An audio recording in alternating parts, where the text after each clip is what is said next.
and keep their hands showing, and most likely going to ask them to get on the ground after they get out of the vehicle. And this is something, of course, that authorities train for all the time.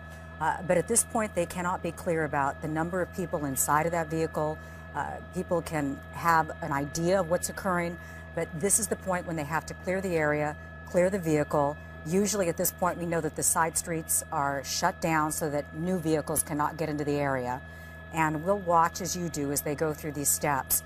Were you able to see more than one person in the vehicle that was leading chase? Well, I haven't had a chance to look in, and maybe we could zoom in and try to get a shot a little closer. We see the airbags inside the vehicle have deployed as a result of the impact with that other automobile, but at this point I can't see anybody else besides the driver in this vehicle. It's not often that you see a vehicle of this sort actually leading authorities on a chase, and we want to clarify, Jeff, that in fact this is the LAPD, it's not the Burbank Police Department.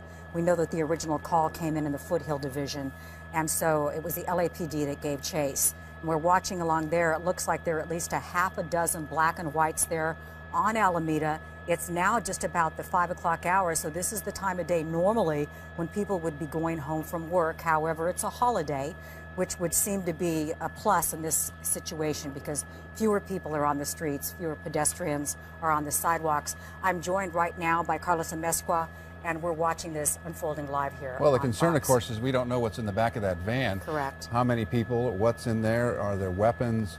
Was this van an undercover operation of some sort by a criminal? Or is this just some guy randomly stealing a van and taking it on a joyride? And so the officers have to be very careful as to how they approach the vehicle and what happens next. Now they've got one guy out, he's got his hands up, and he is listening to commands that the officers are giving through the speakers. I assume they generally do it that way because they want to make sure they hear. But they've got one guy out. If there's more people in there, they'll find out soon. But he's making his way to the center divider, and they'll have him get down on his knees and then eventually flat on his face, and then they'll take him into custody. But we'll see this as it unfolds right here live. We don't know much about the initial call. We know, of course, that it came out of the Foothill Division, but this person who apparently was driving the vehicle seems to be following the commands of authorities right there.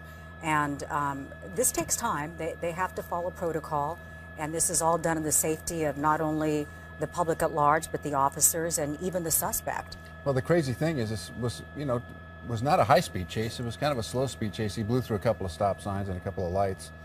But, Jeff, it seemed like he was not trying to really get away from people. And after the spike hit, he obviously had no control of this vehicle. He did hit another vehicle, as we saw.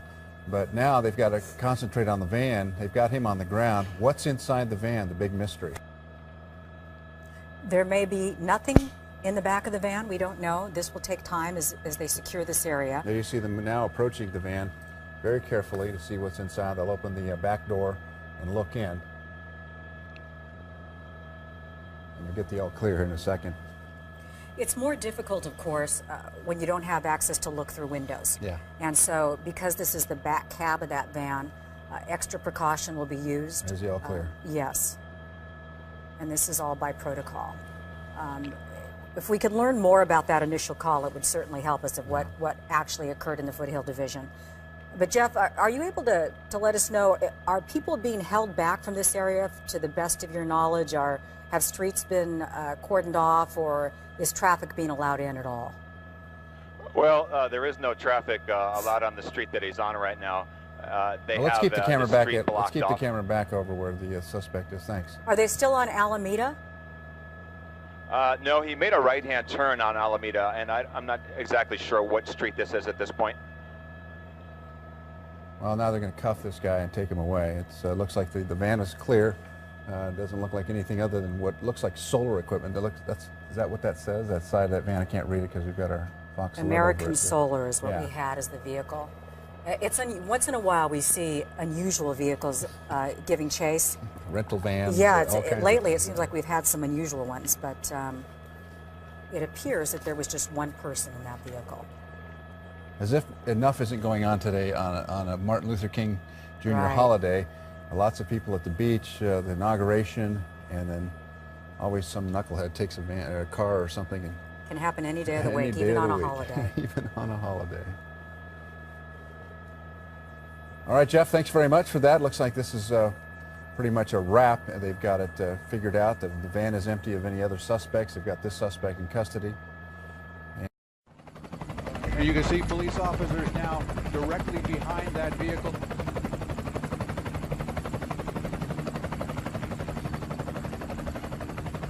The side of the roadway, on the sidewalk, getting garbage cans there. Fishtailing police officers.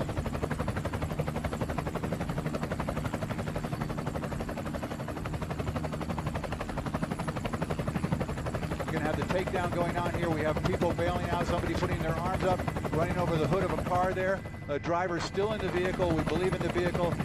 There's a takedown there of that suspect, as you see.